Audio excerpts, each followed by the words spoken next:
üzere ilk olarak 1927 konferansta katılımcıların yarıdan fazlası Nobel Bilim Ödülü almıştır. Kuantum algılamanın bugün için ülkemizde kazanımının odak... Bu bağlamda aslında dünya ile motivasyon ve güven ile birlikte bakımından da fevkalade canibi dikkat kapasitesinin somut birer göstergeleridir.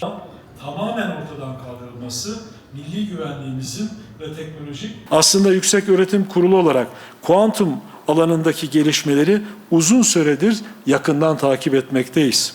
Bu alanda atılması gereken adımlar üzerinde de kapsamlı çalışmalar elan yapmış bulunmaktayız. Dünyada yaşanan gelişmeler kuantum teknolojilerinin önümüzdeki yıllarda savunmadan haberleşmeye, siber güvenlikten sağlık teknolojilerine kadar çok geniş bir alanda dönüştürücü etkiler oluşturacağı açıktır. Kuantum hesaplama, kuantum haberleşme ve kuantum algılama teknolojileri geleceğin stratejik rekabet alanları arasında yer almaktadır. Bu teknolojiler yalnızca ekonomik değil, aynı zamanda güvenlik ve egemenlik açısından da ülkeler için kritik öneme sahiptir. Bu nedenle ülkemizin kuantum alanında güçlü bir insan kaynağı ve araştırma altyapısı oluşturması bir tercih değil, bir zorunluluktur kıymetli arkadaşlarım.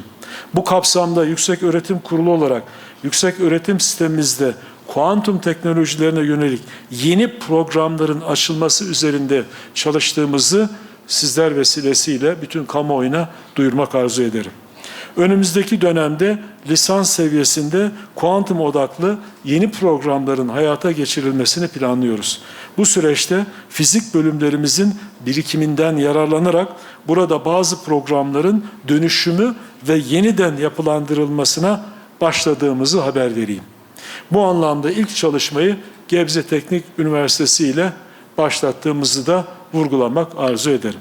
Ankara Üniversitesi, Bilkent Üniversitesi, Boğaziçi Üniversitesi, Gebze Teknik Üniversitesi, Hacettepe Üniversitesi, İstanbul Teknik Üniversitesi, Koç Üniversitesi, Orta Doğu Teknik Üniversitesi, Özyeğin Üniversitesi, Sabancı Üniversitesi ve Top Ekonomi ve Teknoloji Üniversitesi bu alandaki güçlü akademik birikimiyle ülkemizin kuantum ekosisteminin gelişmesine önemli katkılar vereceklerdir. İmzalanacak protokol kuantum hesaplama, algılama ve haberleşme alanlarında nitelikli insan kaynağının yetiştirilmesini, eğitim programlarının geliştirilmesini, araştırma kapasitesinin güçlendirilmesini ve sürdürülebilir bir kuantum ekosisteminin oluşturulmasını hedeflemektedir. ülkemizin bağımsızlığına, teknolojik bağımsızlığına, ekonomik bağımsızlığına hizmet edilecek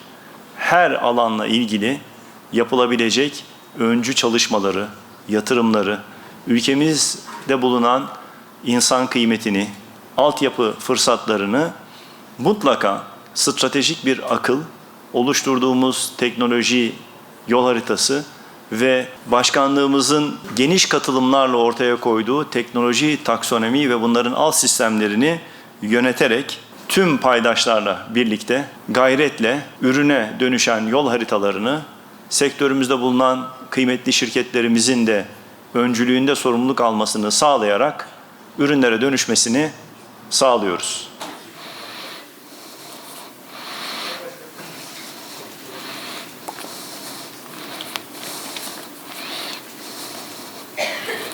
Uluslararası rekabet gücünün artırılmasına katkı sağlayacağına inandığımız Savunma Sanayi Başkanlığı Kuantum Programı'nın hayırlı sonuçlar doğurmasını temenni ediyoruz efendim.